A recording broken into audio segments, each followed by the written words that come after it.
Good afternoon, everyone.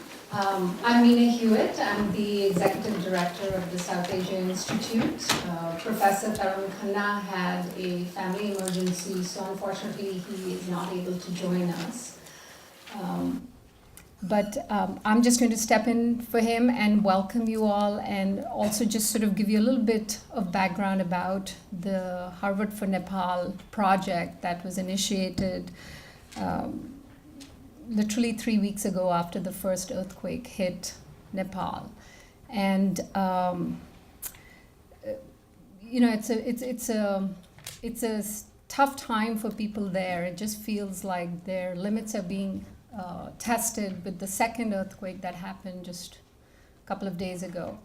And we here at Harvard are trying to do as much as we can through the intellectual resources, the student groups that have all come together to help in this effort. The South Asia Institute and the students at Harvard got together and started to think of how we can come together and what could we do. And so under this sort of large umbrella of Harvard for Nepal, we started to think of ways we can bring the community here who are, one, trying to understand what's going on on the ground, but also to think of how we can then connect to and collaborate with people who are working on the ground, but also here in the United States. And having these kinds of conversations and dialogues, bringing together people not just from within Harvard, but also you'll see we've got faculty who've come from Tufts and Brown and MIT and Harvard. And I think that's essentially sort of the way SAI and South Asia Institute works in terms of pulling and convening people together. You've also probably heard there have been several Harvard entities who are currently working on the ground with people. The Harvard Humanitarian Initiative, the Center for Geographic Analysis is doing some real-time data analysis and collecting and documenting that and mounting it on the world map. And all of this information also is actually available on our website. The Students of Nepal is a new group, and I'll let the students speak about it. But what also came forth through this incident is that the students felt that they wanted to come together, and it wasn't just Harvard. And all the students from the peer institutions in this region felt like they wanted to come together. And so they've been a real force and have done an amazing amount of work, and you'll hear about that shortly. So as we move through today's events, I'll just let you know we've got two panels. The first panel, it's about an hour and a half or so, then we have a short break, and then we'll have a second panel. And then the event is followed by a vigil at the Memorial Church steps, which is in the Harvard Yard. So we'll be walking over there shortly after the event concludes. So without much delay, I'd like to invite Xeno, who is a doctoral student at the Harvard School of Public Health. And he has been instrumental in terms of helping South Asia Institute think about the various ways we can all work together and what should we be doing. So, and he's also a very important member and a founder of the Students for Nepal group. So with that, I will hand it over to Xeno. Thank you very much.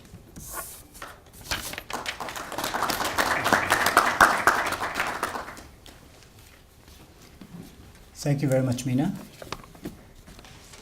Good afternoon, everybody. Thank you all for being here today. I'm Xeno Acharya, as Meena mentioned, a doctoral student at the Harvard T.H. Chan School of Public Health. I'm one of those people whose families and communities in Nepal have been affected by the earthquake. The earthquake that started in April 25th and still continues to shake the country. I'm speaking on behalf of Students for Nepal, a coalition of students and young professionals that have come together since April 25th, the day the first earthquake hit Nepal.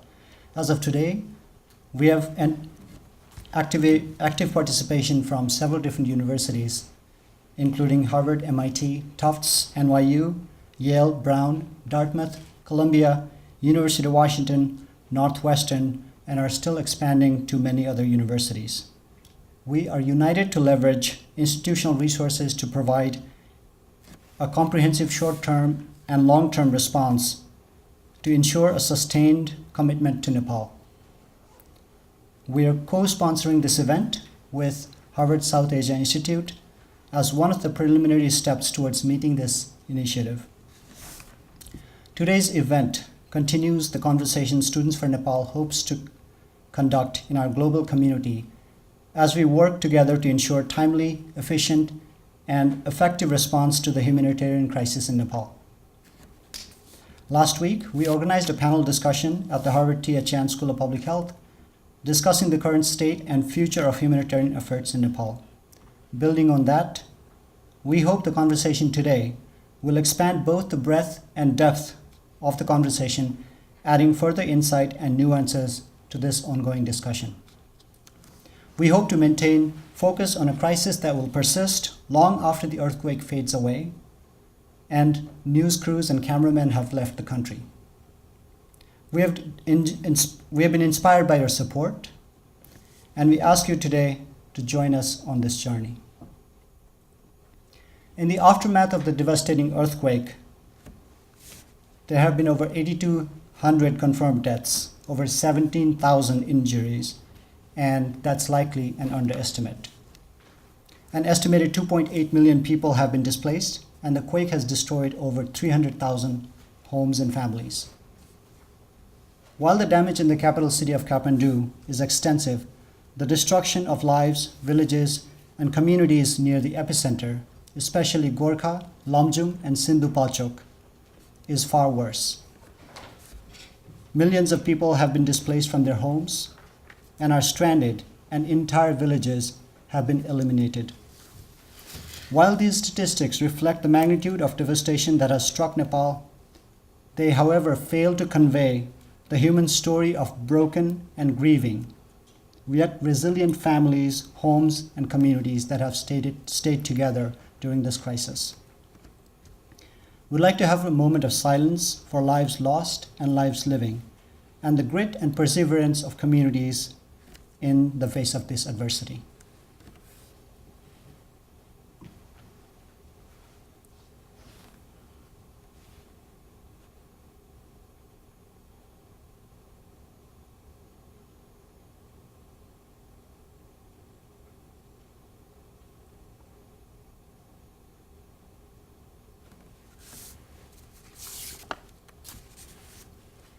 Thank you, everyone. It's my pleasure to introduce today our first panelists for the first panel.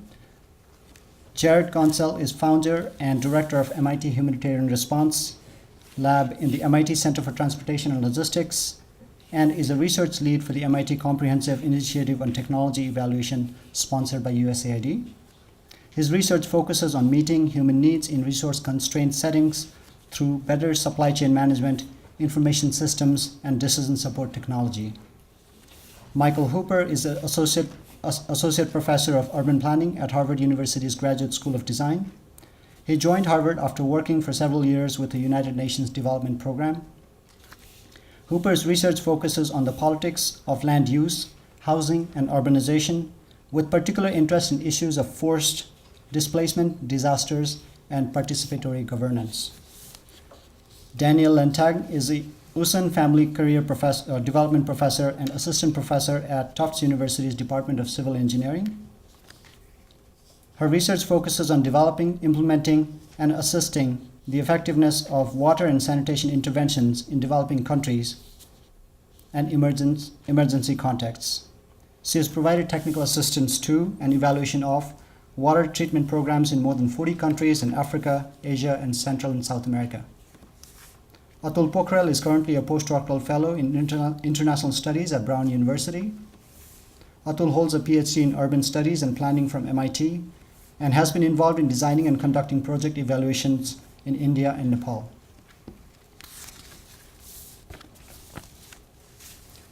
As Nepali students at Harvard, We'd like to pose some questions today for the panel. For our first panel on public health, water and sanitation, and rebuilding of places and heritage sites, here are 3 questions we'd like the panel to address. Question 1. 2.8 million people have been displaced because of these earthquakes. Monsoon starts in about 4 weeks.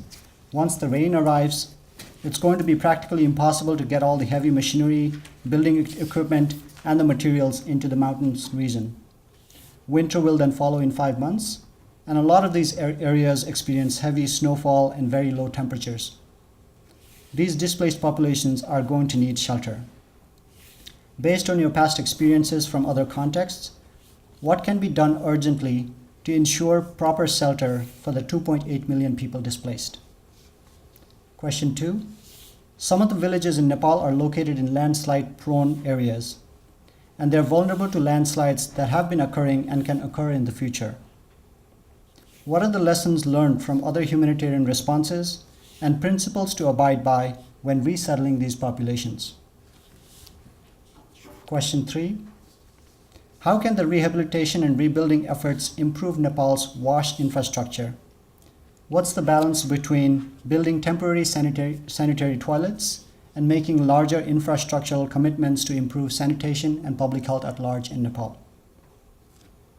We hope to have a short presentation from each of our panelists for the next 45 minutes, and then open it up for questions from the audience for the remaining 45 minutes. With this, I'll turn it over to our panelists. Thank you.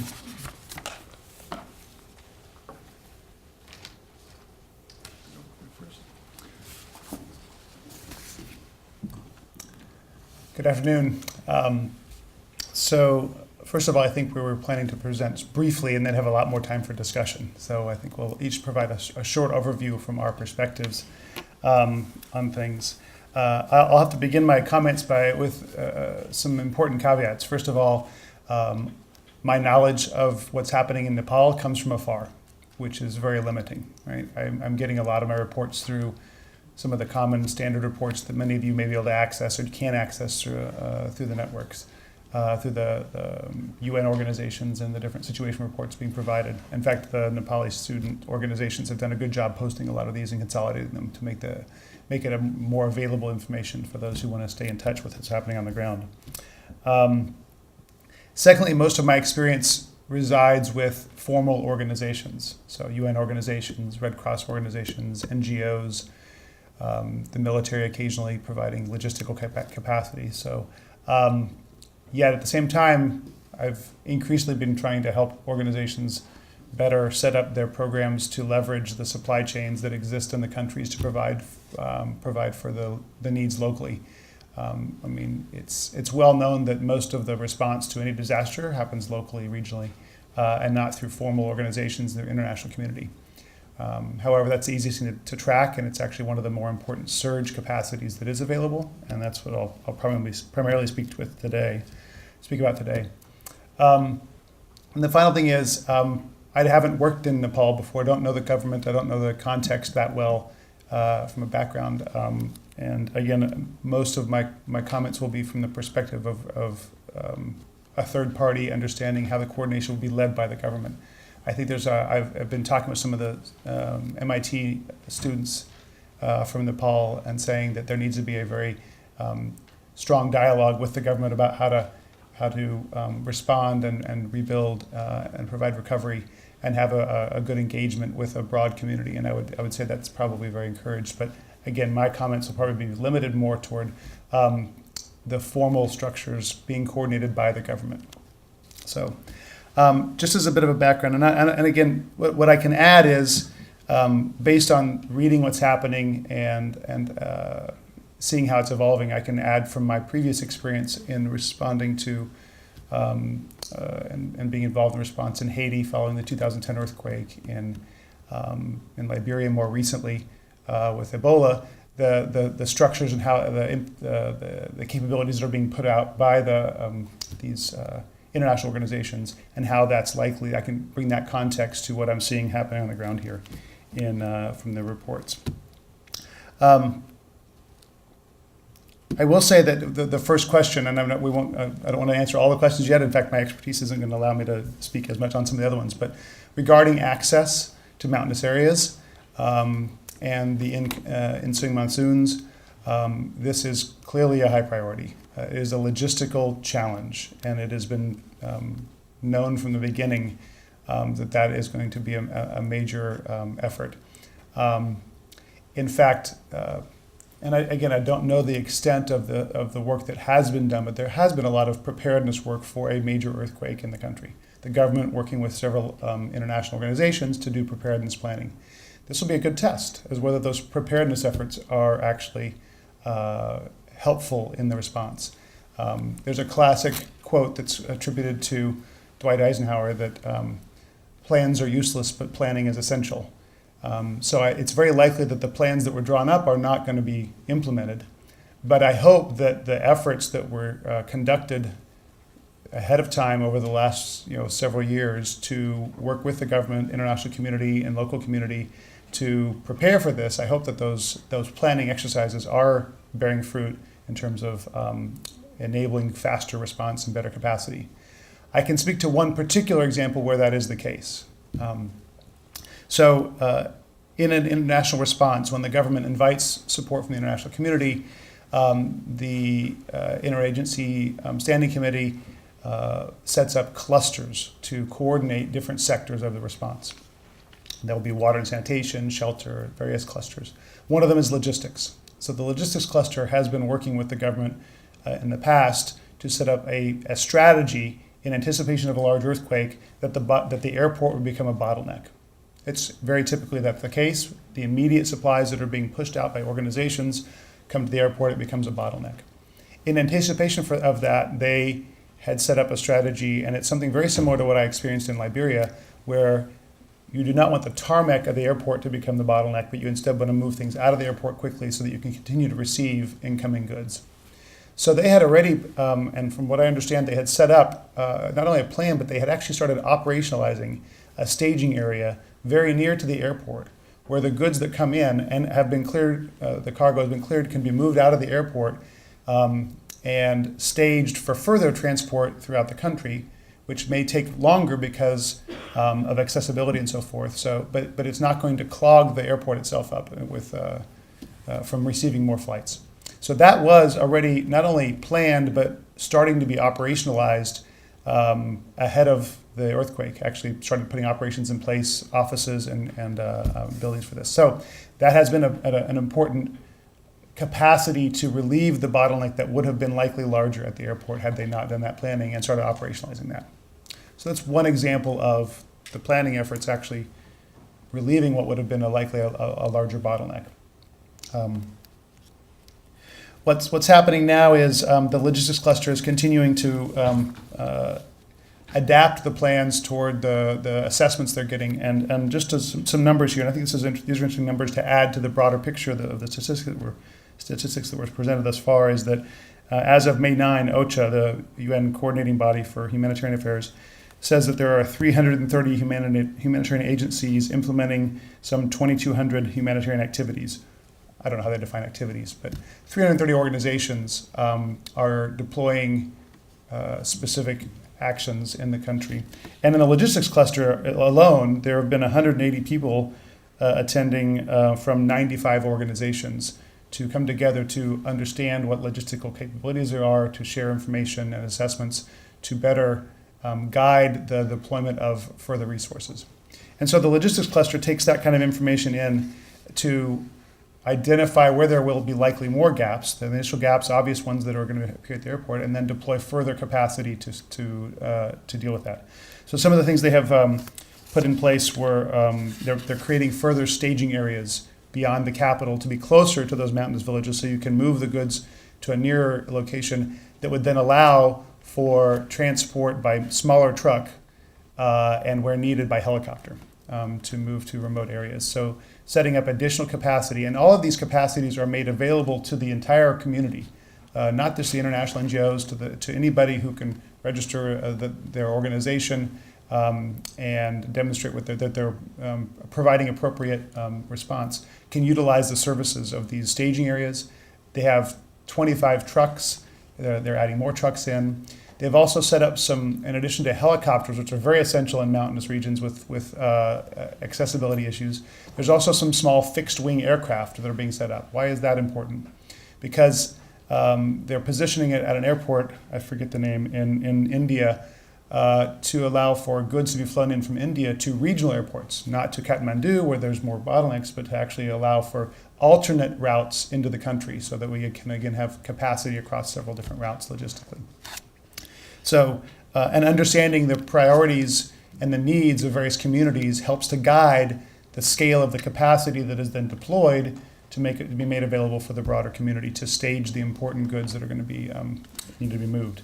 And when you're talking about, and obviously shelter is a critical priority right now. Shelter items are usually large and bulky, and so you need capacity, logistical capacity, to be able to move large amounts of shelter materials. The interesting aspect of this, though, is again this is all providing, and I have a few more numbers here just to put some out. So as of May 13, the logistics cluster, just to provide some scale on this, has handled 1,700 metric tons. That would be roughly 200-300 flights of goods at their staging area at the airport. So they've again been moving out significant amounts of goods from the airport into the communities. They've set up staging areas in 4 locations. They've set up not only the large trucks, 15 metric ton trucks, to move to those staging areas, but also some smaller 4x4 vehicles to go to the more remote areas. And they have also, I couldn't find the number lately of the recent number for helicopters, because that's going to be obviously a critical capacity toward the more inaccessible regions. I think one of the aspects that we're probably not getting a full picture of is the reports of the assessments from these remote areas. And so I'm hoping that they're positioning capacity above what the reports are in anticipation of a much larger need in those areas, so that we aren't going to be falling short at that time. I guess the last thing I'd like to say with regard to the logistics capacity is these are all things about filling in gaps and providing capacity for the whole of community to utilize in moving goods to meet people's needs. But the greatest response, again, will come from the communities in the local markets. And with regard to shelter, I'm very eager to see how that assessments for local capacity for shelter materials are being done. I haven't tracked that as closely yet. I haven't had time to dive into that as much, but I think that's increasingly humanitarian organizations are not trying to set up supply chains from international sources to bring items into a country, but they're trying to best leverage the local markets. Of course, you don't want to, and through things like cash programs where they give cash to beneficiaries to go to the markets and buy things to allow them to rebuild with materials that are appropriate and preferential in that community. But the critical aspect of this is assessing that the markets can take that influx of cash, because you don't want to introduce cash into a market that then raises the prices beyond what people who don't receive that assistance can afford. So that assessing of the supply chains that exist in the country so that we can better target the programming to enable people to access their own local capabilities, local markets, to rebuild is critical. The international community wants to move in that direction. And I think that's a very good opportunity for students who have networks and knowledge of these areas to plug in and provide their knowledge and expertise in doing these assessments. I can speak of one example of an MIT student who contacted me a few days after the earthquake, and she's going to be taking leave from her company and deploying with the WFP to help them with their supply chain work. And she mobilized through friends and her network and her high school that she went to, a supply chain of buying tents in India, a truck that drove it through the border and delivered it to a town that she had assessed had need and hadn't received any goods yet, right?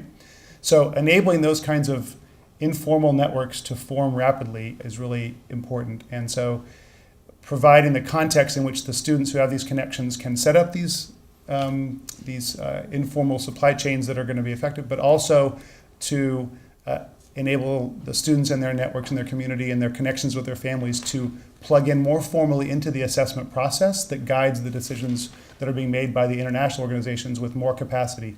I think there's a great potential for improving that. And I'm hoping that this disaster, that's been an increasing conversation. I hope this earthquake response shows that potential is being realized more and more in the whole of community response. So, thank you.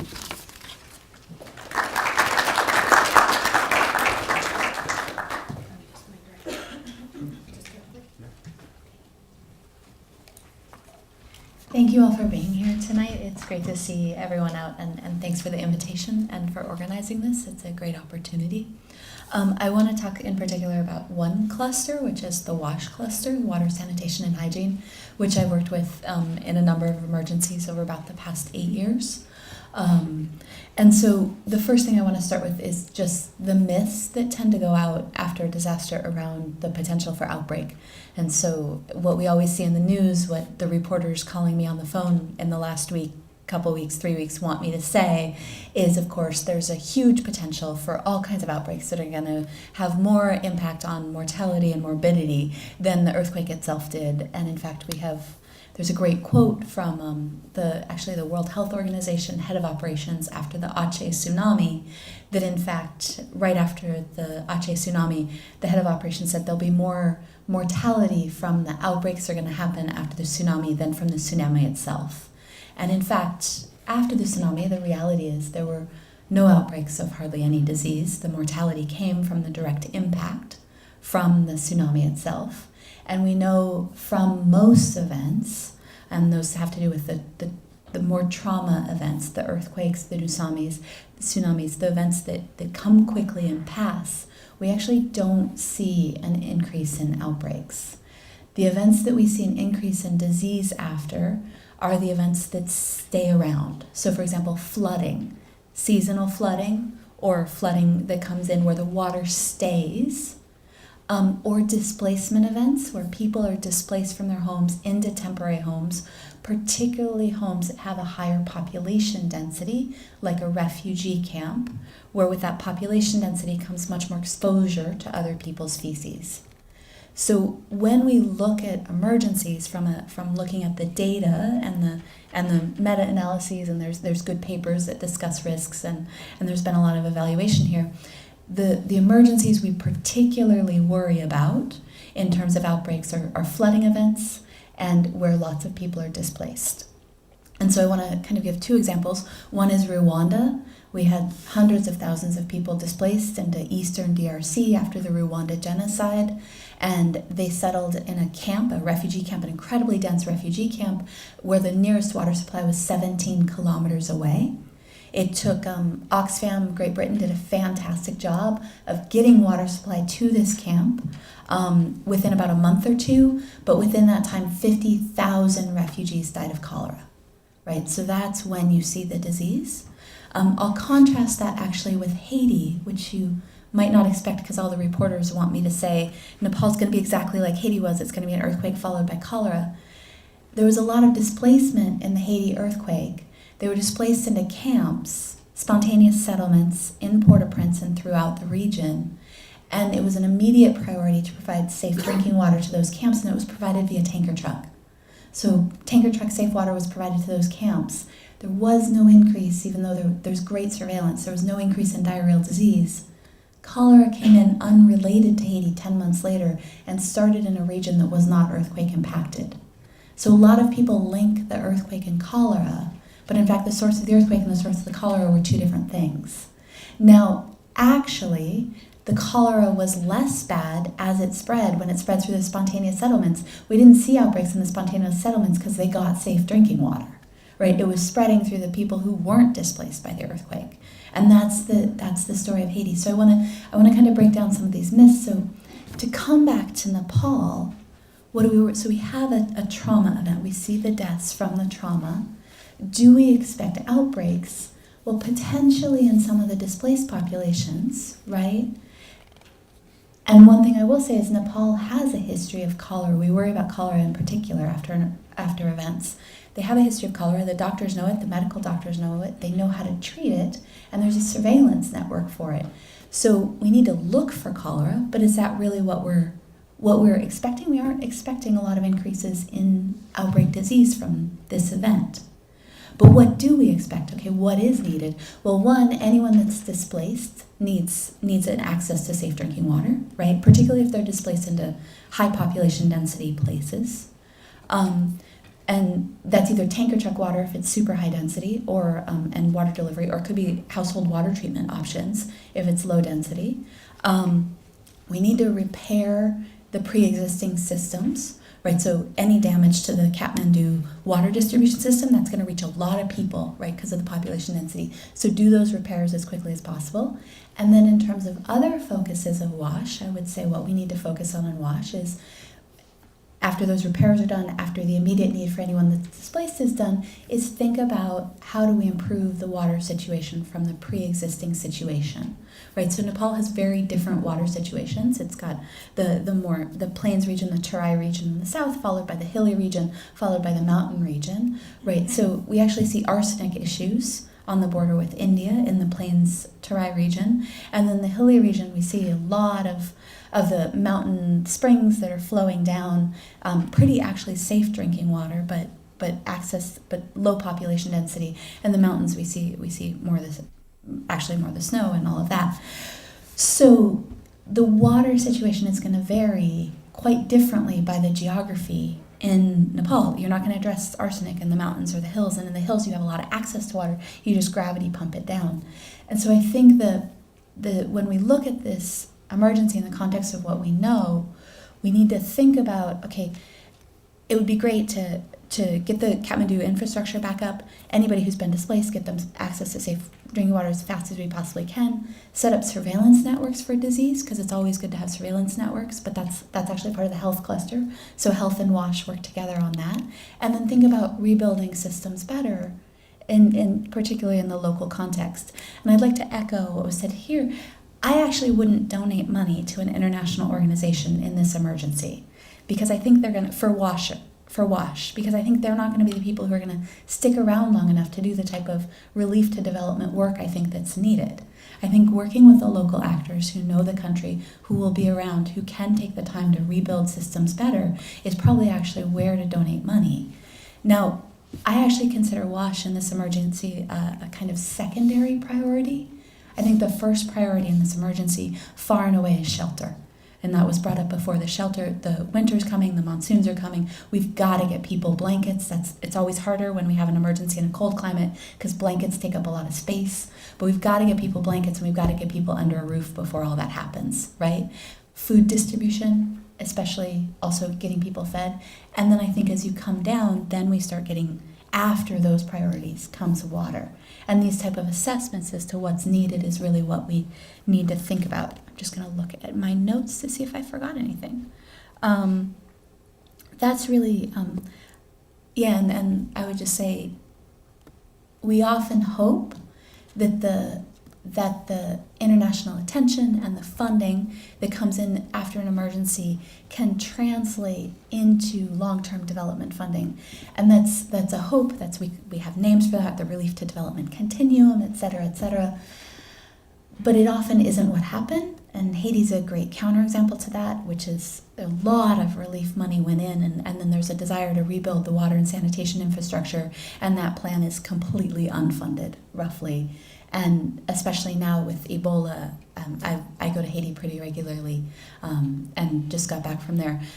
All the agencies have pulled out for Ebola. And so I think that there's an opportunity that would be great to see, because of the strength of the local partners in Nepal, because of the capacity within Nepal. The local population has a lot of capacity there, to think about how to leverage this emergency into more long-term WASH development. And that's kind of how I see the water, sanitation, and hygiene picture in this emergency. And I'm happy to take questions, I think, after we all speak. Okay, thank you. I think I had some slides there. Oh, perfect. Great, well, I'll just get cracking while you set that up. Well, thanks, everybody. It's a pleasure to be able to speak today about the response to the earthquakes in Nepal. And I'm going to be focusing my remarks on shelter and reconstruction, and particularly drawing on lessons from Haiti, and drawing on research I've been doing there on that country's 2010 earthquake. And perhaps I will start by posing a question to myself that I think you might want to ask me, or I would ask me if I were in your shoes, which is, why would lessons from Haiti be relevant to Nepal? After all, Nepal and Haiti are about 14,000 kilometers apart. They are completely different in terms of religion, topography, climate. So why would you try to draw lessons from Haiti for Nepal? I think, well, first of all, obviously both have been struck by devastating earthquakes that had a huge toll in terms of human life and also in terms of structures and the built environment. But also, I think, importantly from my perspective, also the organizations that coordinated and led the response and reconstruction in Haiti are also the same organizations, as been alluded to a bit already in some of the other presentations, the same organizations that are and will be coordinating response and reconstruction in Nepal. So looking at how this unfolded in Haiti can be very useful then, I think, or somewhat useful at least, for the context of Nepal. And I'd like to focus my comments mainly on one of the key lessons that I've learned in research on Haiti, which is that there's very different perspectives of different organizations in terms of spatial priorities, where action should happen. So this gets a little bit to this question of resettlement and rehousing. And what we found was that large and powerful international organizations tended to focus on, and I'm talking here about intergovernmental organizations like the UN, bilateral aid agencies like USAID, et cetera, and large international NGOs, tended to favor reconstruction away from existing population centers and settlements, primarily wanting to undertake reconstruction on the fringe, the urban fringe, or even in the countryside, often trying to use the disaster as an opportunity, a phrase you hear a lot, to try to achieve goals about decentralization, and moving generally away from settlements that they saw as too dense, too informal, and too chaotic for action.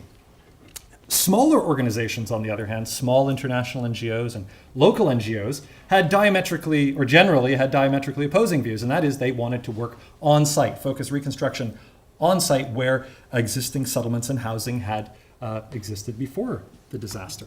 And just to give you a sense of these different perspectives, these spatial perspectives, I wanted to show some of the plans just very quickly in a couple of quotes from sort of key figures in thinking about reconstruction in Haiti. Here's a couple of quotes. The special envoy to the UN from Haiti, I think gives you a little bit of a lens on how he was thinking about existing settlements. I think I'm going to look here. That's a little bit craning my neck. If we don't do anything, Port-au-Prince is expected to grow to 6 million in the next 15 years. It'll become an incubator for further crime and violence. So this is an opportunity to move out of this city, which has certain structural flaws and problems. Famous architect Stephen Hall said, rather than building in Port-au-Prince, recovery could be sped up by constructing new housing and settlements outside the city. So this is one sentiment about where that resettlement might or should best take place. So then we can see some different designs that were created for reconstruction in the long term. And these often were quite disassociated from existing settlements out in the countryside, favoring a somewhat kind of tabula rasa approach. This is a garden city design for Haiti. And I thought the quote by the designers was very interesting. Rather than trying to navigate the politics of rebuilding in occupied areas, the proposal advocates building small satellite cities outside existing areas. So this would make things a lot easier just to get out of the existing context, build totally new things effectively on a clean slate. So if that plan was already a little bit divorced from existing settlements, here's another one that really gets away from existing settlements. Quite frankly, it even gets right off the landmass itself. And here you have this floating settlement. You know, you're totally devoid of all the political and developmental context because you're creating everything anew. Very appealing in one particular kind of worldview. So why might there be this difference in spatial perspectives between different types of organizations? Between large international organizations in general, don't want to paint everybody with the same brush, and these smaller and more local organizations. Well, I think an important thing to keep in mind here is that international development and humanitarian response, fields that are quite closely related, have largely had a rural past. In the case of international development, the idea was that urbanization and wealth are associated. Cities are associated with higher incomes in general. That's true. So if you're going to have interventions, you should focus where people are on average poorer, i.e. rural areas. And this has sort of been the tradition of international development. And this rural bias in terms of practice has meant that international development has been relatively unprepared for the rapid urbanization of the developing world, and also the fact that cities in the developing world are very vulnerable to disasters and are the sites often where disasters strike. And I'm using cities broadly here, I'm also just human settlements in general. And as these images sort of suggest, this rural bias in the case of Haiti led to a lot of plans to move outside existing settlements. Considerable effort in the months after the Haiti disaster were spent on conceptualizing 6 new cities that would be built sort of de novo. And interviewees that we talked to from many intergovernmental organizations and large international NGOs often cited the informality and the density of existing settlements as a major hurdle, and saw this as somewhat incompatible with reconstruction and, quite frankly, development more broadly. But interestingly, to an urban planning professor, local NGOs and small international NGOs were much more likely to want to rebuild on site, where local jobs, livelihoods, social networks, and remaining infrastructure were much stronger. But not surprisingly, these voices were often heard much less loudly in official decision-making fora. And just to give you a bit of a window, and I think, so there's some lessons here that are about the spatialness of reconstruction, but there's also some, I think, broader lessons about decision-making in general. And the cluster system, which has already been described a little bit, was many meetings, at least in terms of the shelter cluster, were held in English and were dominated by international actors. And this poses a number of problems. And one, of course, is ethical in that it's obviously problematic to have decisions made about where reconstruction and how reconstruction might take place. I noticed that one of the questions was about where proper reconstruction should happen. And that sort of suggests that there's this single outside objective sort of answer to this, which I think is often the lens that international actors bring. Whether that's actually the right answer in the local context, very different matter. So there's this ethical problem.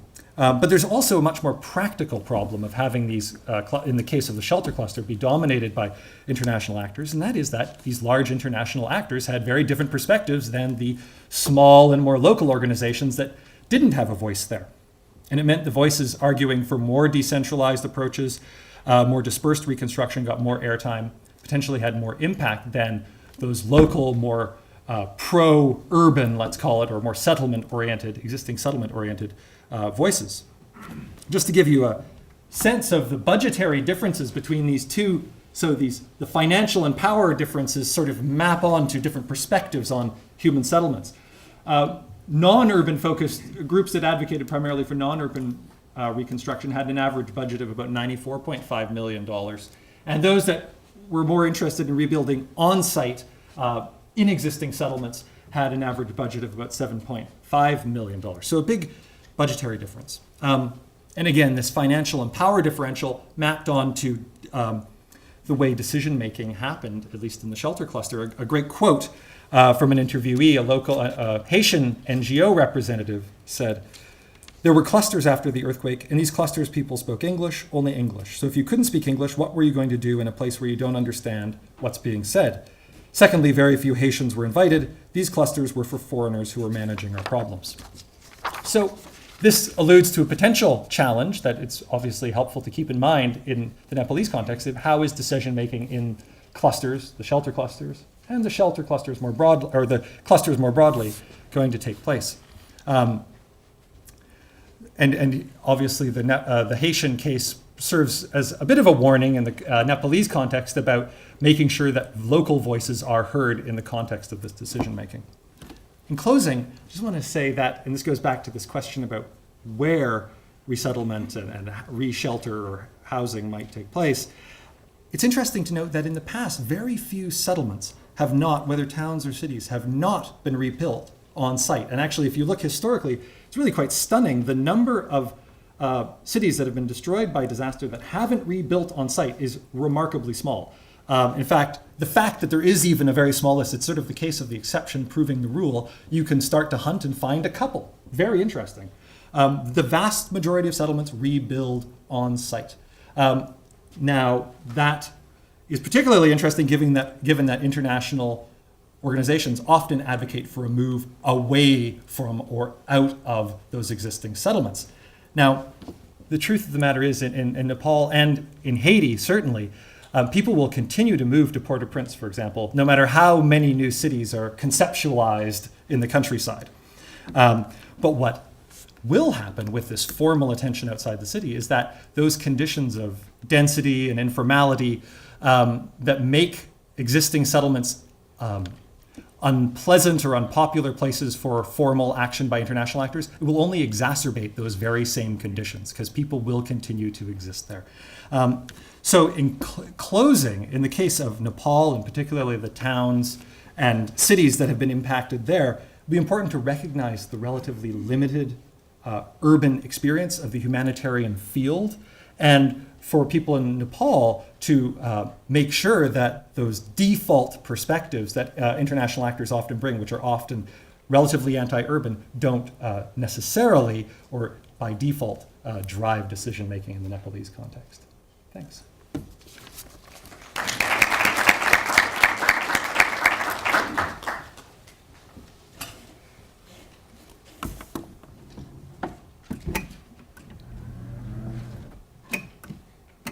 This is it. Good afternoon, everyone. So what I will try to do is frame the questions that you've asked, because it's the first time I'm hearing them, and I'll answer them in more detail in the question and answer. So before I begin, I'd just like to take 30 seconds of this time given to me to remember the thousands who have lost their lives and the tens of thousands who have been injured. But at the same time, I'd like to recognize those heroic public employees who found the courage to be on the front lines as their own family members were killed and injured, as their own homes and offices were destroyed. Although Nepal's military, police, and civil service are rarely acknowledged in a positive light, please know that we bow before your dedication. Before continuing, a preface. I speak to you from 3 roles simultaneously. Although studying Nepal and the political economy of sustained cooperation is my profession, today I speak to you as a fellow human being. I speak to you as a person just like you, struggling with a disaster that has had deep consequences for me and for generations of those close to me. I hope you'll forgive me for reading my remarks, as this is the sort of situation where an academic is particularly prone to go off topic. I'd like to both compliment what my colleagues on this panel have illuminated and also open up the discussion to your own experiences. I'll share what I've learned through 3 examples from our ongoing story of relief and reconstruction since 11:56 a.m. on April 25th, 2015, Nepal Standard Time. These examples will try to illustrate some of what happened, what's happening, and what might happen inside Nepal, on the ground, as we say, but if we regard NGOs as on the ground, I would say underground. I'll try to show you how the needs of those on the ground or underground are specific and rapidly changing, and I will ask how we can support sustained efforts. Within 2 hours of the quake, the government of Nepal had started a disaster response mechanism well practiced under the Secretary of the Home Ministry and under the Chief District Officers. Search and rescue operations started immediately. Later that day, all public servants working in communication, power, roads, water supply, and transportation were ordered to keep their agencies open 24/7. According to an official account, this included 25,000 people of the armed police force, 65,000 in the Nepal Army, 45,000 police officers, and 22,500 public servants, all of whom were subject to the quake. Our government is very often inept in the best of times, but during this crisis, there were several other problems. They were resource constrained, as it emerged later in the first few days of the quake. Despite impressive pledges by other countries, the government of Nepal had received only $1 million from Bhutan. There was a sudden influx of drugs and needles and goods at the border, which would make any government panic. And the government did not have that much machinery, definitely not as much as what was needed to dig people out of the rubble, nor did it have the elected local level bodies that could channel resources quickly to the people in need. However, by far the largest and most accountable sustained response was and continues to be the government's, with about 158,000 people working constantly, and it is resource constrained in specific ways. Against this background of intense, flat-out public activity, which was invisible to us from here largely, there were at least 3 other general responses from other entities, in addition to what my colleagues have already said. Each of these entities continues to struggle with its own specific limiters. I'll go through them in no particular order and share what I've learned. First, the private initiatives of individuals abroad and in Nepal. Those abroad, largely students and professionals, came together spontaneously in order to respond. They brought people together, directed goodwill, raised money, and spread information about what was happening on the ground or underground. Some, such as nepalquake.org, with which I was involved, which is an amazingly inspiring group of volunteers, even attempted to augment government capacity from a distance. With phone calls becoming free and money transfers becoming fee-less, the flow of resources, including money and expertise at a distance, to Nepal and the flow of information back to these groups was rapid and frequent. They struggled, however, with certain limits. First, they could not elicit large donations because many individuals wanted their contributions to be tax deductible. In order to have that, you would have to be incorporated in a 501c3 designation. Second, having collected this money, they could only transfer chunks of a couple thousand at a time because they suspected of anti-terror restrictions. And third, they were not sure where to send the money. Should it go to existing 501c3 NGOs working in Nepal? Should it go to large agencies such as the Red Cross or UNICEF? Or should it go to people they knew on the ground personally who were starting their own relief efforts? The constraints of new individual initiatives appeared to be those of scale and knowledge. Even students were faced with the institutional constraints of their universities in dispersing funds they had collected. And very few were able to spend the money they raised as they might have learned was immediately necessary on the ground. Second, there were other state agencies not directly recognized as being relevant to a relief effort. For example, the National News Service of Nepal, or RASASA as we call it, was the first on-site in many locations, This may be surprising because we tend to think it was the Red Cross or MSF or some other international agency, but the RSS had pictures, mostly taken from cell phones, and they had first-hand accounts. But not many of us saw them, nor knew about their work. Morally discouraged, on the 3rd day of the quake, a high-ranking official at this agency was exasperated and confused, as he confided in me, and he said he was confused not only by why they were ignored, but also why others could take so much credit. They faced constraints of resources, information, and connections. Third, there were voluntary professional organizations who organized their expertise rapidly in order to perform critical tasks, but to this day, continue to struggle with funds. The example of the Nepal Engineers Association, or NEA, is particularly telling of their constraints and our inability to recognize them. Right after the quake, 2,000 volunteer engineers and engineering students began training to inspect damaged homes. This is within 2 days. Their goal was to declare these homes safe to inhabit or not. Given the number of significant aftershocks that were felt, over 200 so far, and the number of people occupying public spaces, it was widely recognized that helping people back into safe homes was critical to relieve pressure on public space and to give them a sense of security. Yet volunteers continue to pay from their own pockets the costs of fuel, photocopies, and equipment. Many are students, and because we have many students in the audience, we can consider how long we could go without some sort of monetary support, even though we have the enthusiasm. A lack of funds slowed down this process of inspecting homes, but the volunteers continued. By the time of the second quake of 7.3, the day before yesterday, they had completed a respectable number of homes in Kathmandu, but not all 660,000 or more of them, had they been supported financially initially, and had they been able to inspect all of the homes in the valley, the recent death toll from the second quake would have been less. After the second quake, the urgency to inspect homes remains, and as many more homes have been damaged, and the volunteers are still out there, and they continue to struggle for funds. I know this example intimately because they reached out to me personally after the first quake to help raise money, and I've been able to raise $1,000 of the required $14,000. I can answer why in the question and answer. It's not for a lack of trying. All this is despite significant pools of money collected in institutions such as ours, professional organizations in the US, international donor agencies, and even Nepali NGOs raising money in the US. Here, the constraint was not expertise. The organization was full of engineers, many of whom had been trained at top engineering programs in other countries, including MIT, Harvard, Columbia, Tufts, you name it. It was not motivation either. It was purely money that could be dispersed to them to spend as needed without conditions. So what can we learn from these three examples?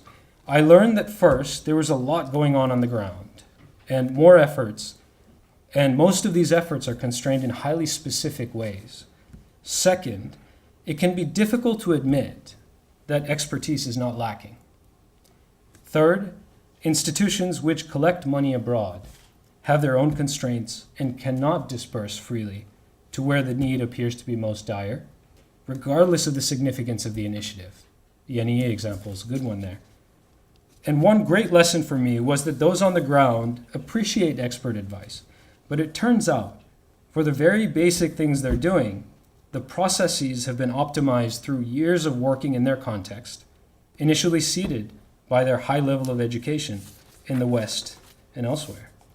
The second lesson, both from my own work in Nepal and from the experiences since the quake, has been that perceived fairness matters to any sustained effort in cooperation.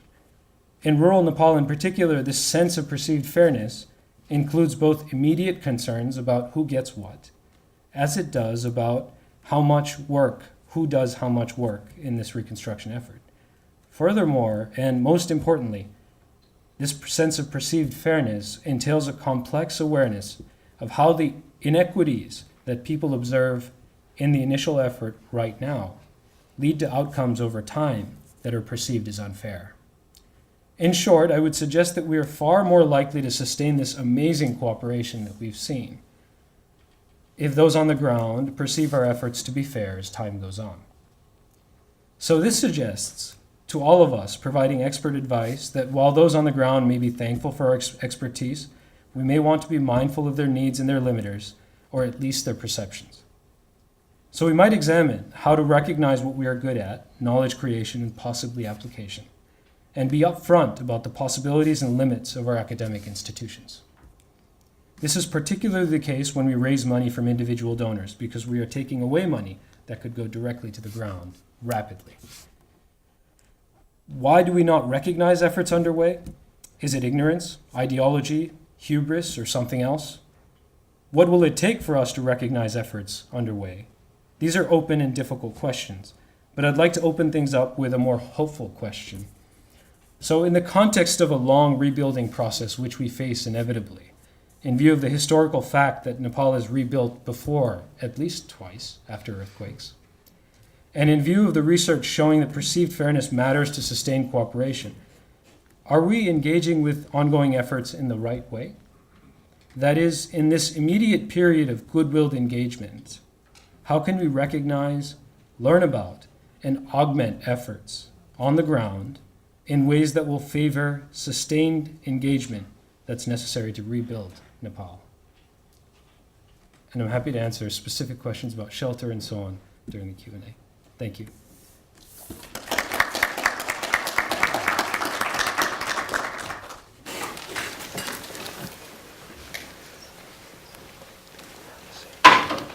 Thank you very much to our panelists. We have one question over here.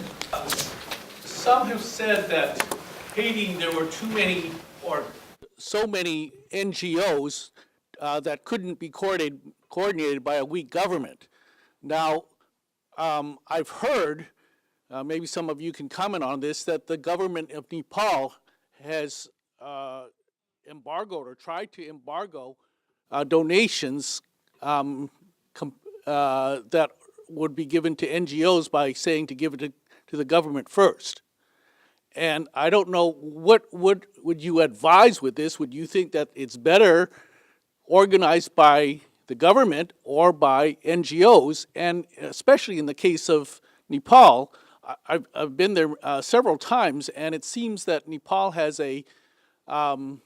remained one of the poorest nations in Asia, much more than other Asian countries, despite a fairly high reliance on foreign aid, and partially because of controversies in the government between the Maoists and the Congress Party. Thank you for the question. Anybody from the panelists?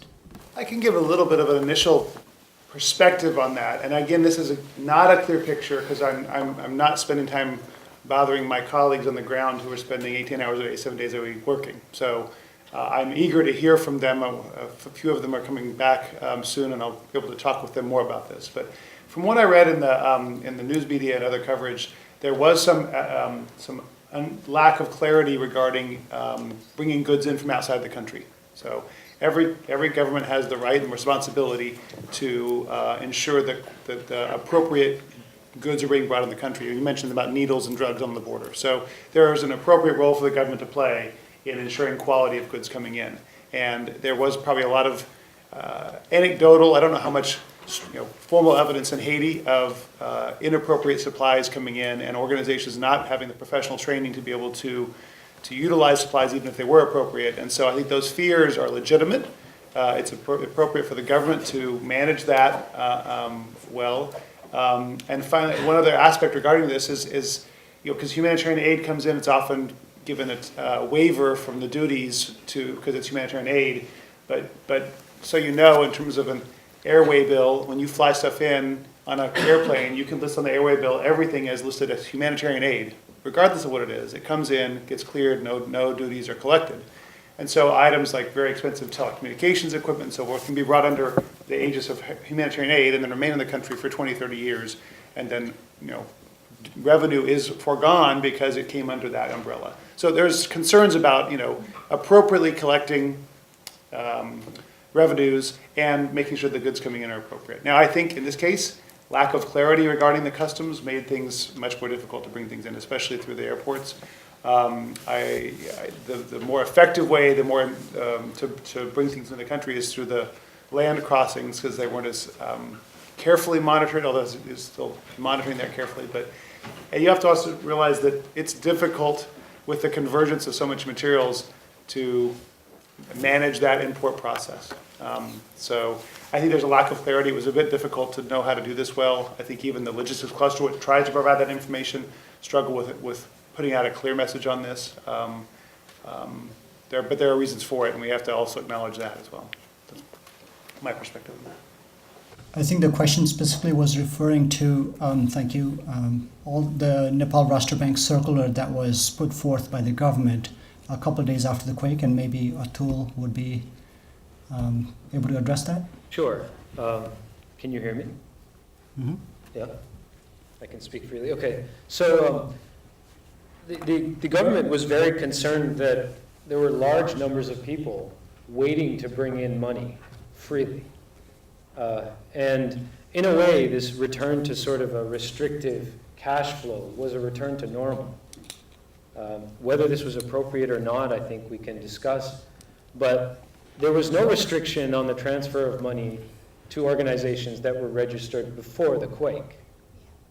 So that should be very clear. So if we acknowledge that fact, then the question you've asked kind of poses a false dichotomy about whether it's better spent by the government or local NGOs. I think we need to be specific about which NGOs we're talking about here. And again, the customs procedure was clarified. If you had a registration and you were registered with the government, then everything, all of the procedures regarding special customs processing and clearance were in place. So.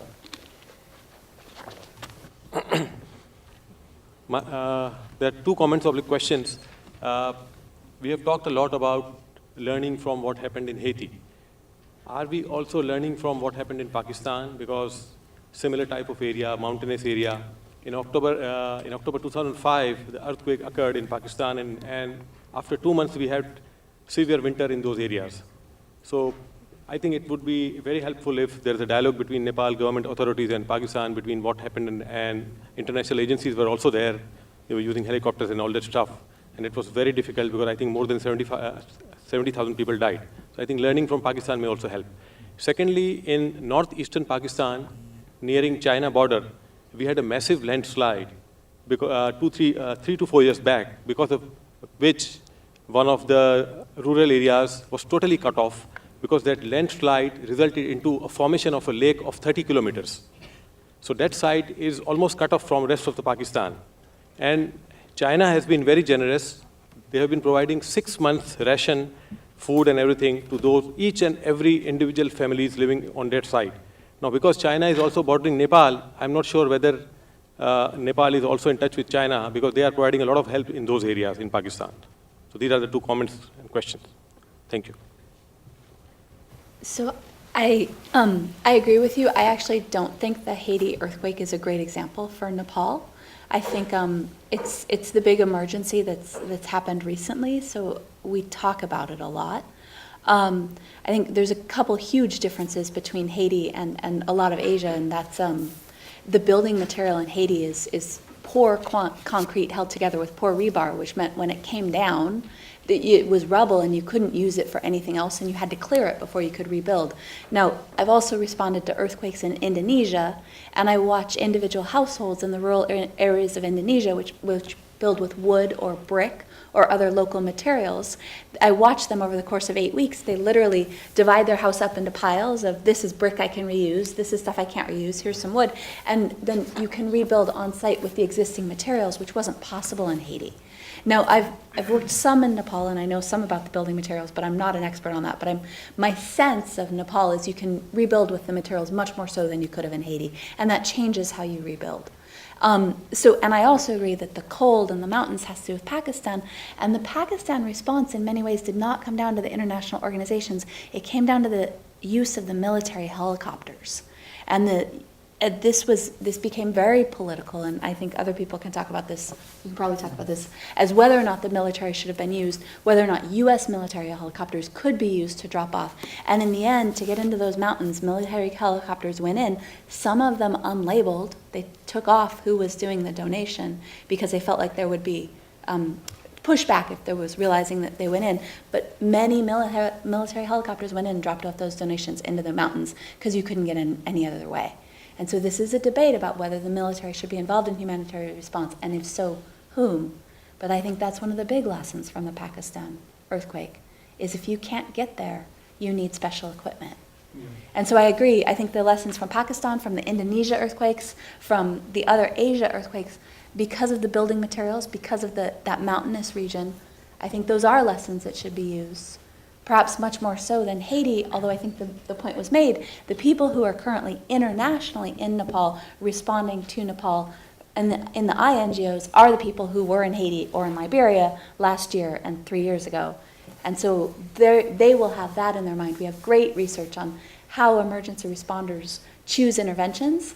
And despite all the data you can have, despite all the decision trees, despite all the local context, it comes down to emergency responders do in the next emergency what they did in the last emergency. And that's INGO responders, and I think that's another reason to think at local context. So thank you for bringing that point up, because I think it was really important. And I'll supplement that slightly with, in 2010, there was also almost commensurate in some ways with Haiti earthquake was the Pakistan floods. Yeah. Which was, again, another same issue with logistics, the same inaccessibility, in some ways worse because the flooding cut off new areas that were expected that were different than the earthquake. And again, very reliant on a complex network of large trucks to staging areas, smaller trucks to more remote staging areas, and helicopters where you can't go. And so that chain of large to small to helicopter was formed very quickly. And a lot of the people that were in Haiti, then, at least from the logistics community, moved to Pakistan soon after to coordinate the Pakistan response. And again, the guy leading the cluster and the guy leading the Red Cross efforts right now were both in Pakistan in 2010. So they did learn, again, anew since the earthquake about how to do things in Pakistan. I will say, and I wasn't involved as much in the response efforts in 2005, but I think out of the tsunami and so forth, and specifically the logistics cluster, who I've worked with pretty extensively, there is a move toward making services more broadly available. They may use military assets, but they come through a coordinating body that is the logistics cluster that makes those services available to the broad community. Yep. Anyone who's registered can make a request for services. Those are then prioritized, and equity toward serving multiple organizations is incorporated. So the process, I don't think it's perfect yet. In fact, I was in Liberia, we were actually running an operation, and I was a customer of Log Cluster for the first time, and so I can see how they can improve now as well. But the process is getting better on that front in terms of both knowledge of how to set up an operation where inaccessibility is an issue, but also how to set up services that can utilize assets that are rare. And helicopters, you need a lot of helicopters, and there's not a lot of private ones out there. Yeah. So Yeah. you need to find capacity where you can, and then make it available equitably to the broad community. Small NGOs still lack, I think, the connections to utilize that as well as they should be. But in principle, it's there, and we need to find ways to make it more accessible to those groups. And one little anecdote, I was working with the logistics cluster in their training. They have a training effort that they do for senior logisticians and various NGOs on how to set up the logistics cluster and manage a big disaster. And a graduate student and I did some work with them to help facilitate the training, but also use it to study for research. The example that they used for training, it's a simulation scenario, was an earthquake in a mountainous region requiring large trucks, small trucks, and helicopters. From that, we also designed a class exercise for my class that I teach in the spring on humanitarian logistics. It's a smaller version of that, but again, large trucks, small trucks, helicopters. That class exercise was scheduled 2 days after the Nepal earthquake. So I was able to bring out here's the context, here's the problem, and so the training has actually been done on these kinds of complex emergencies when lots of accessibility is an issue. So I'm hoping that training, again, that training and that preparedness work is playing out in more effective operations.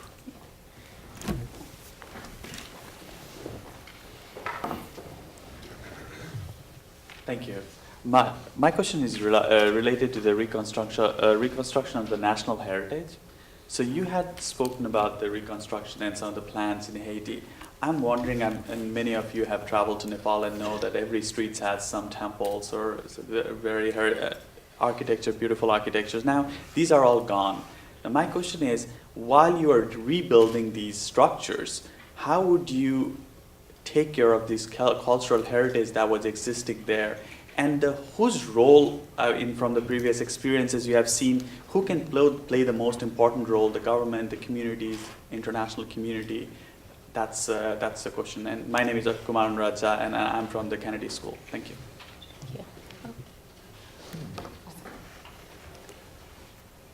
I think that's a very good question. Interestingly, there's not a lot of study of, let's say, rubble, for example.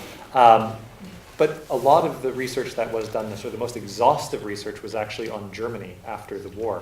And there's a phenomenal multi-volume tome about rubble clearance and the way rubble was sorted and used, and then also ultimately turned to the reconstruction of cities, often very much rebuilding sort of the historic cities. So I think there are definitely lessons, but I think what's interesting is that a lot of the groups that respond, we've been talking a lot about these different actors who materialize in Haiti or Pakistan or now Nepal.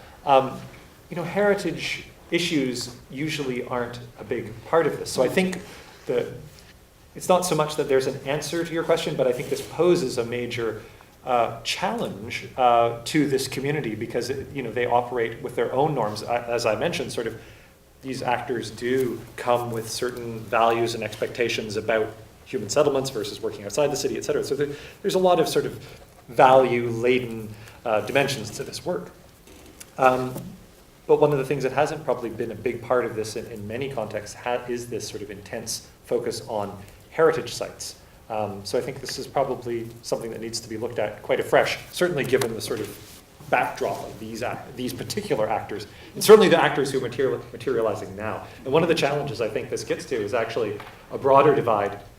People have also spoken about how these actors, quickly left Haiti to go to Liberia, to go to Pakistan.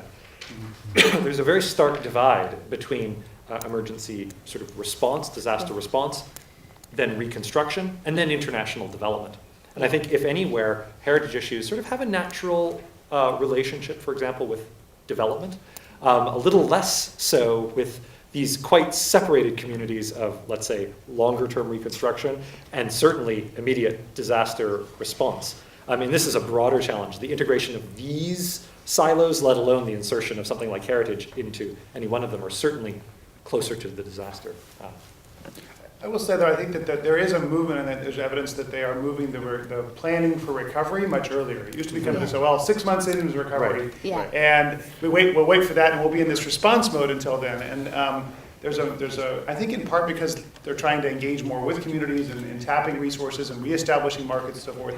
But there's also the planning, the formal planning efforts, and the release of money that will come with recovery, which is a new tranche of money that's deployed in different ways.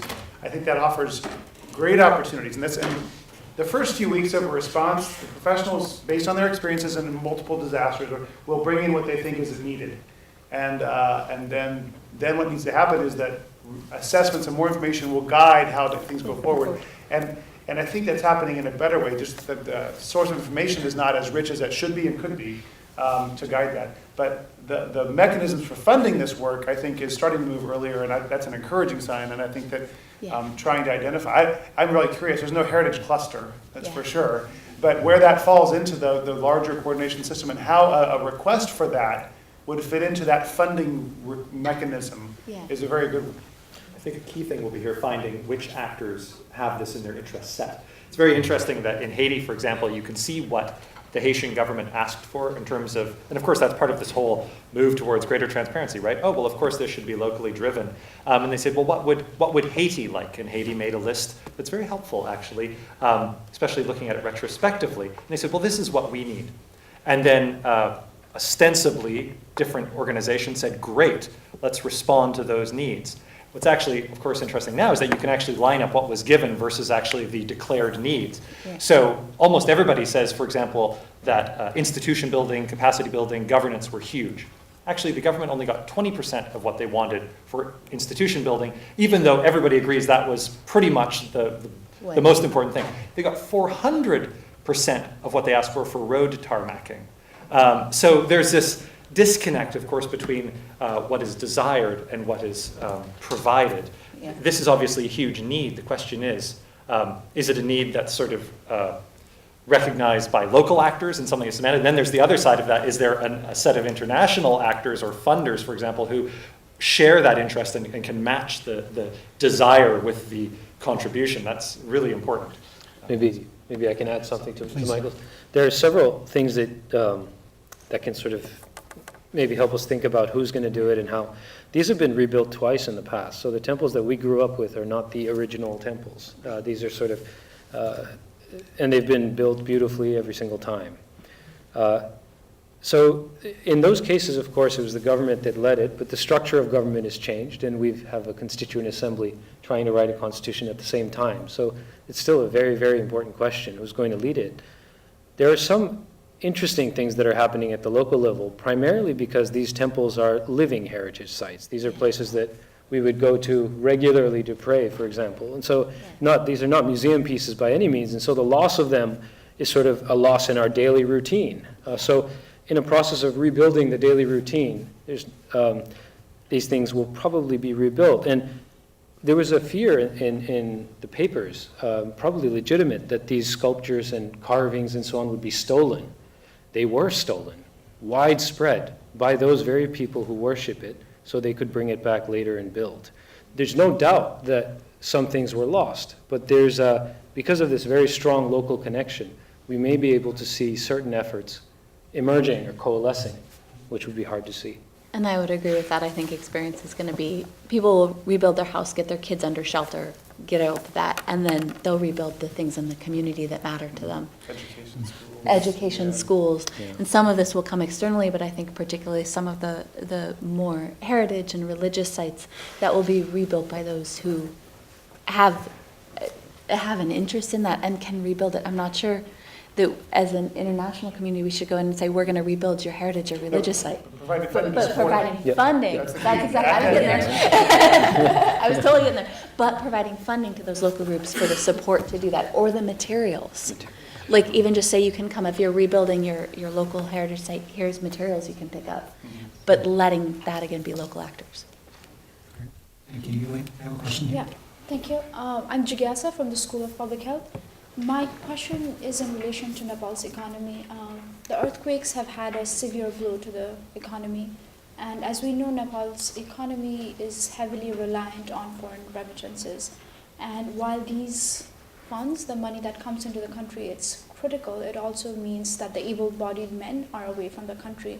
And in addition to that, we're hearing anecdotes from people who are on the ground that people who are being treated for injuries right now want to be healed so that they can go work in the Middle East. So given that, what is the impact of this tide of out-migration from Nepal on the immediate relief as well as long-term reconstruction, and how can that be addressed? Should I start with this? So I think it's the labor question is really insightful precisely because it relates so closely to shelter. The question of how it can be addressed, I have no idea. The question of what this implies, I think we can maybe venture some guesses. And I was trying to connect this to the question of shelter. Labor in these remote areas in particular right now is very seriously constrained. First, the able-bodied men, largely men, have left to work. Second, irrigation canals are damaged. And these are long structures. It's extremely labor-intensive to inspect and repair them. And you have to plant the fields before the rains. Otherwise, these seeds that you've carefully selected to be responsive to the rains at a particular time will produce less than they should. So you're thinking about how you're going to allocate this extremely limited labor in the villages, and you have to build shelter at the same time. So this labor constraint, it turns out, is one of the important factors in deciding what to build and what materials to use. Well, that's interesting. I was going to try to get back to the shelter question about what's proper shelter, and I think there's a really interesting design question here that's in the supply chain space. We talk about when you design a product, you have to design the supply chain at the same time. Yeah. Otherwise, you'll be inefficient and so forth. I think there's a really interesting in different contexts of the country, not knowing it very well, what materials are available locally for reconstruction, what labor and expertise is available. And how to design something around that, those basic resources of materials and labor, I think is an interesting design question here. And I was talking with some students at MIT about that exact issue. Can we both, first of all, help design guidelines on how to build things, but also how can we help, through entrepreneurial support or build, support companies that can make, create proper quality cement and so forth, that this whole construction industry could be viewed as a design question. But the labor, I wasn't aware of the labor constraint. That's an interesting one to bring into the picture on this, and what you're saying there too about that. And if I can make a shameless plug, this is something we're working on at Brown and RISD if you're interested in designing these really short. And you have basically 2.5-week window in which to build. So if you're interested in kind of thinking about this, just please contact me and we can. When is the deadline? When is the 2.5 weeks up? We have about 2 weeks left, depending on location. Yeah. So at the stage of sort of taking pictures of the rubble and identifying what's there and doing household surveys to identify labor constraints. One thing I wanted to add to address your question was about jobs and opportunities. And one thing I've seen in a few emergency responses, there's a lot more work. A lot of people want to hire, a lot of people have money. So people come back actually to get that work. Now, this is a different thing. Sometimes if you have to travel, this is more men who are remote within the country and they can move around.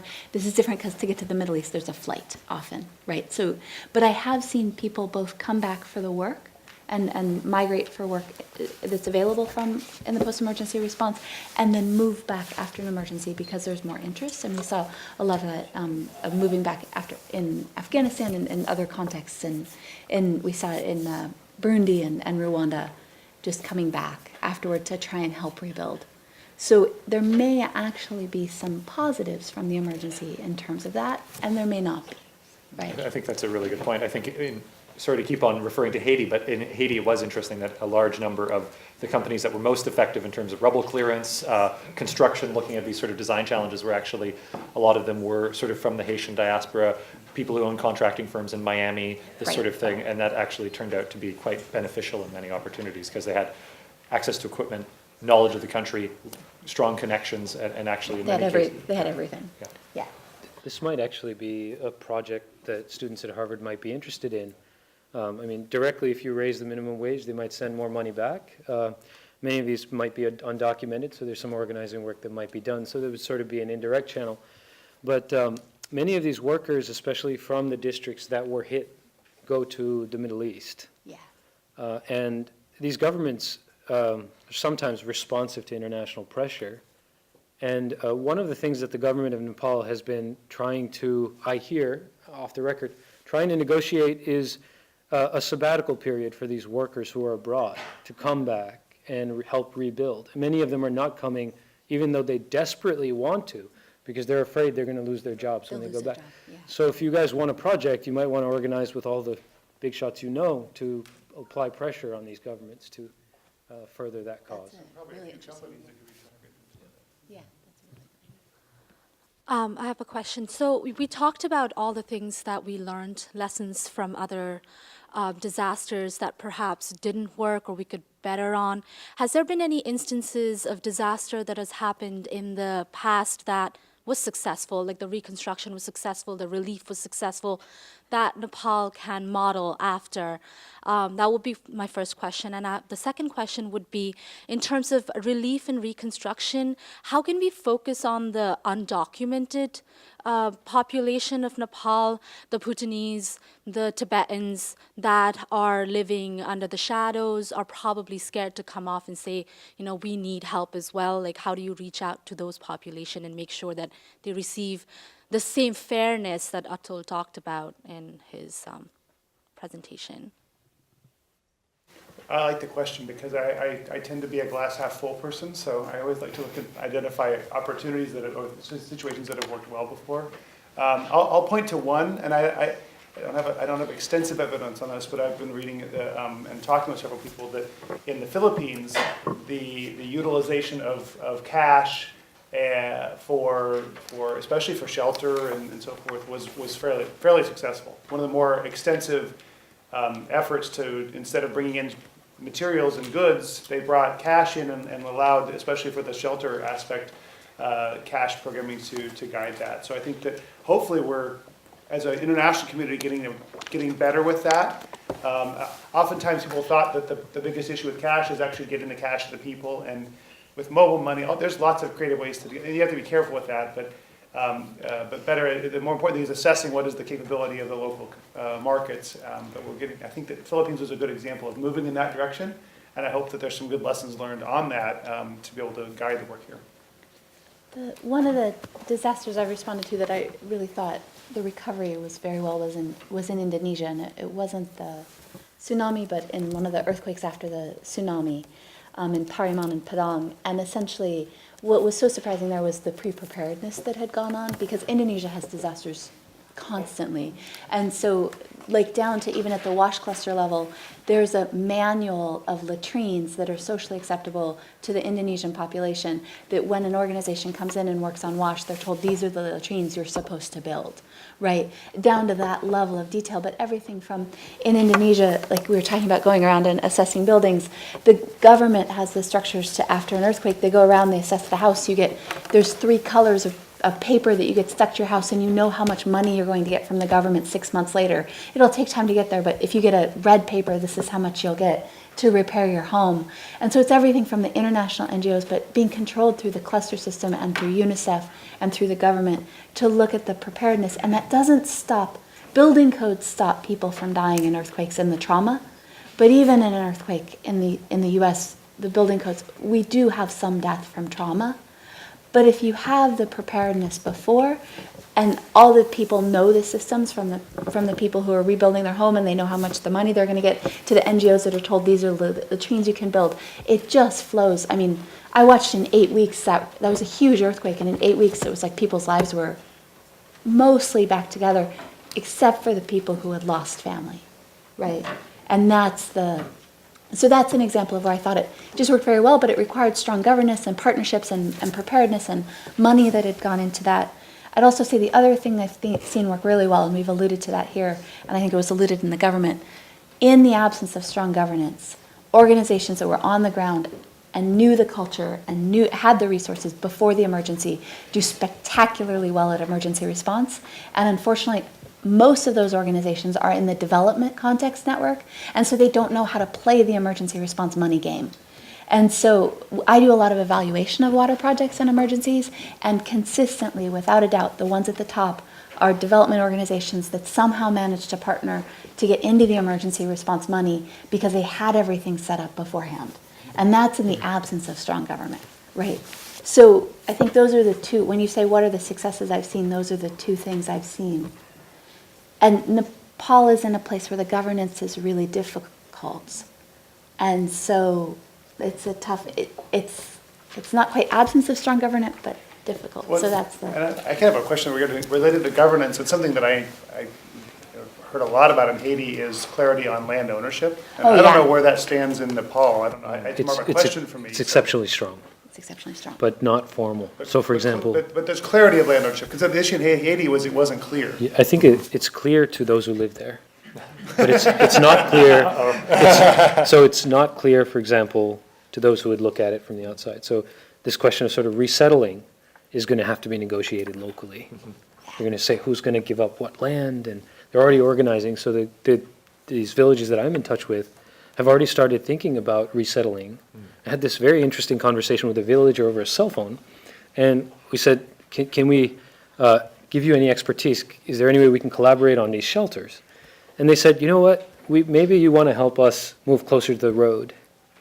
We don't want to build where we live now. And then so they were already forming groups of people to try to pool the land, to try to get it closer. So what's difficult then is, at least from what I experienced in Haiti, the donor, the international organizations that can get access to funds, that could hire labor and procure materials, and they were trying to do this to rebuild a lot of places. I was talking with the guys from British Red Cross about this.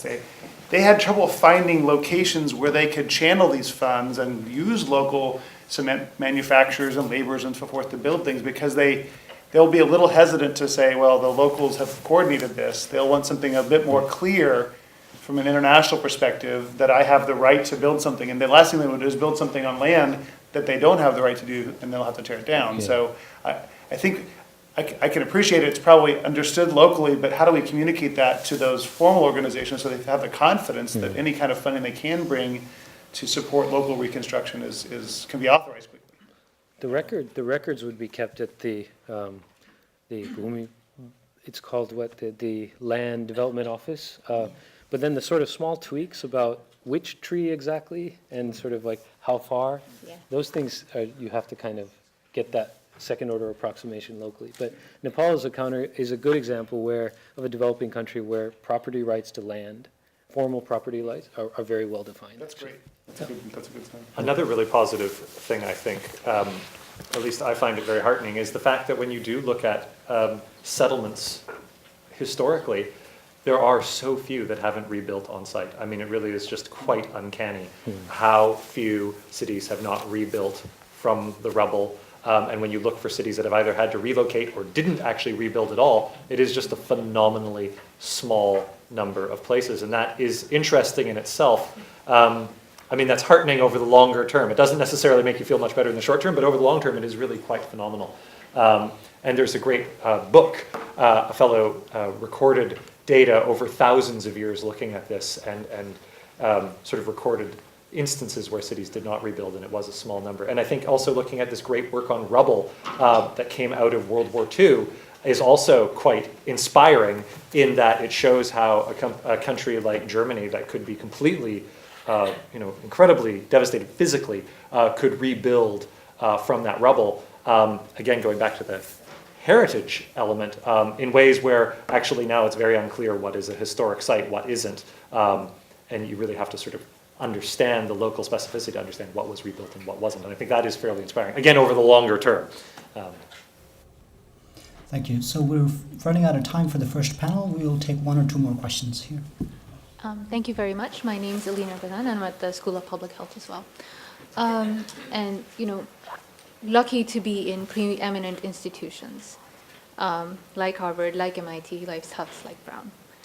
So what roles do institutions like Harvard, MIT, Tufts, and Brown play in engaging meaningfully to a response in Nepal? The institutions have accumulated a lot of knowledge through evaluations in developing countries. So what's the role in sort of translating that knowledge into practice in Nepal? That's a good question, and I'll say from MIT's perspective now, I've been was involved in the Haiti effort, in the Philippines effort. This is as quick as MIT's been in forming something. I think there's word, they're going to be announcing soon about fundraising. We've already had meetings about coordinating and understanding what are the unique capabilities of MIT, and again, trying to tap into what's unique about MIT and what capabilities we can offer that are going to be helpful. And I think one of the key things we've realized is that there's two aspects. One is find a way to unleash the creativity and the power of our students and their networks and our alums, and find a way to support them in their efforts. And secondly, as with any group that's looking to add new capacity, you have to have local partners. And as a university, we would naturally look to universities as partners in the country. And so we've already been discussing how we're going to engage with the Institute for something engineers. I forget the name of it now, but yeah, there's an engineering school. So MIT engineering school. We tend to talk the same language. That's one of our first efforts, is to say how can we best engage the university in, again, strengthening and empowering the students there to be involved in the response. And I've heard the story about the engineering students going out and doing assessments, that kind of work, and providing the support that would be, and the expertise that would help them be engaged in a more active way. And I can say in my own research internationally, I've got students that are traveling in a few weeks to Uganda, and they're partnering. There's 2 students that are going, and they're going to partner with 4 students at Acharya University and go out and do work together. Students really work well together, and I think that sharing, my students gain a lot from the local knowledge of the students in the country, and vice versa, are some of the knowledge and expertise that the students at MIT have gained might be able to add to the students there. So I think that's I think one of the ways that MIT at least is trying to say, as a university, knowing the boundaries of what we can and can't do, let's try to plug in an effective way. If I could dive in there. Sometimes, though, what these illustrious institutions don't do very well is sort of humility. And certainly my own interest in Haiti actually stemmed from being approached by lots of different people at Harvard and MIT with their plans for Haiti.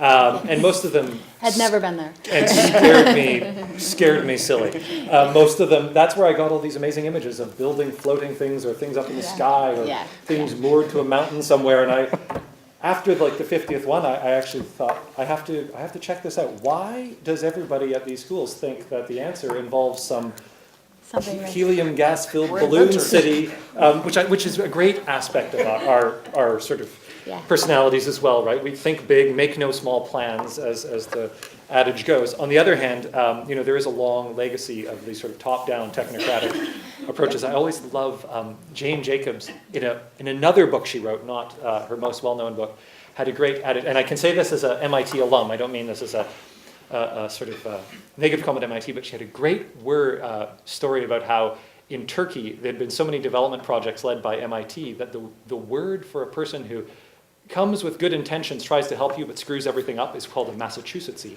And I thought, I just thought it was a wonderful story, and I always think of it to myself when I have a great idea I need to deploy on somebody else. I need to get that story and bring it back to our planning process. So I think there's huge potential of universities, but it has to come with a lot of humility and a sense of that our knowledge often is at the 30,000 foot level, comparative, this sort of thing, but really so much of what really makes things happen on the ground is when local people are actually able to take action and take ownership, like rubble clearance in Haiti. Really, rubble started to move once people were able to start rebuilding their own homes. They started to move the rubble themselves. That local ownership. So we have to just come with a bit of humility too. And the last thing I'd say is to not think about it from an individual response perspective. There's a lot of lessons that can be learned cross-response. There's a very thin evidence base for responses that are generally done in emergencies. Do you hand out chlorine tablets? Do you give out filters? What kind of latrine do you buy? Do people use whatever? It's all of that evidence about what interventions to use or to deploy is very, very thin. And so in some ways there's longer-term cross-emergency evaluations and thoughts to develop an evidence base for the response activities that I think also needs to be done. And that's much less about a single response, but about a body of evidence to support response activities, which is also, I think, something that can be done by universities as well. I think I'm just going to add to that. I think Jarrod's point about knowing what you do well and just sticking to that, I'm really going to push that. And I think that's really number one. And one thing that we do well as academics and academic institutions is sort of create knowledge long term, and we apply it. And one aspect that I wanted to bring up here that hasn't come up yet in sort of what you can and cannot do is students were kind of told you can do anything in the world, you can change the world, you can do this and that. But it turns out that these institutions have histories. So if you're going as a Harvard student, it'll be perceived very differently as going as someone from Johnson & Wales, for example, or going for someone from a university that's not heard of or isn't associated with consultants that come and go. In Nepal, we have this phrase, in the villages, this was in the height of the conflict, and there's an old man sitting in an intersection, and I asked him, what do you think about this Maoist war and the armies coming in, killing people? And his response applies to how people view international agencies as well. They said, "Auntan, Kantan, Zantan." And what that means is they come, they get what they want, and they go. And life goes on. And so to avoid that kind of thing, I think we have to also be aware of what the histories of our institutions enable us to do and stop us from doing. And some names that didn't come up there, Tufts is different from the other universities that you've mentioned. Tufts has had a long-term engagement in Nepal. Hopkins has a long-term engagement in Nepal. They would be enabled to do things at a certain level that going in now would not enable you to do. So I think that keeping that in mind. I think that's such an important point. I did my PhD at Stanford, and I was working in Tanzania, and my advisors and others said, "Oh, it's going to be so great. Every door will open because you're from Stanford." And I actually started to believe. I started to drink the Kool-Aid and thought, that's going to be great. When I got there, I was working with people in an informal settlement, and people, as soon as I said Stanford, people said, "Oh, wonderful." And I thought, "Oh, good." And they said, "Shakespeare." And I thought, that's a weird connection. Every time I say the word Stanford, people say Shakespeare. But I realized that they were thinking it was Stratford. So it was a real testament to the power of like slum education in Tanzania, because when people heard, they knew Shakespeare's birthplace. The truth is nobody knew where Stanford was or what it was. But everybody said the same thing to me after that when I said, well, actually, Stanford's a university. It's in the U.S. This is not going to be popular with the Stanford Alumni Association, but people hadn't heard of it. But people said, "Oh, did you not get into Dortmund?" And I said, "Dortmund? I don't know. No, what is a Dortmund?" And they said, the best university in the world, Dortmund University. And I did some research on this, and Dortmund University and the Royal Institute of Technology in Stockholm have had a 50-year engagement with the university in Dar es Salaam. And we might think Harvard, Stanford, Yale, etc. But the truth is, in Dar es Salaam, Dortmund is the place to be, and that is the way it should be, because they've made a long-term commitment to building academic programs, supporting professionals, training PhD students in a way that sometimes elite institutions, quite frankly, don't. Well, and I have a recent example. Our work in Liberia, the UMass Medical School has worked for 7 years training people in Liberia, training doctors there, and helped build the Liberia College of Physicians and Surgeons, which when we talked about what we're doing, we actually led with Liberia College of Physicians and Surgeons, and then I said, "Oh, but you're UMass." And then, yes, I'm UMass. So, I mean, I was UMass in Liberia. I wasn't MIT. Nobody knew what MIT was. So, again, that long-term institution building is really critical in being able to be more effective, because you have the relationships and the knowledge on what to be doing effectively. Thank you, panelists. Please join me in thanking the panelists heartily.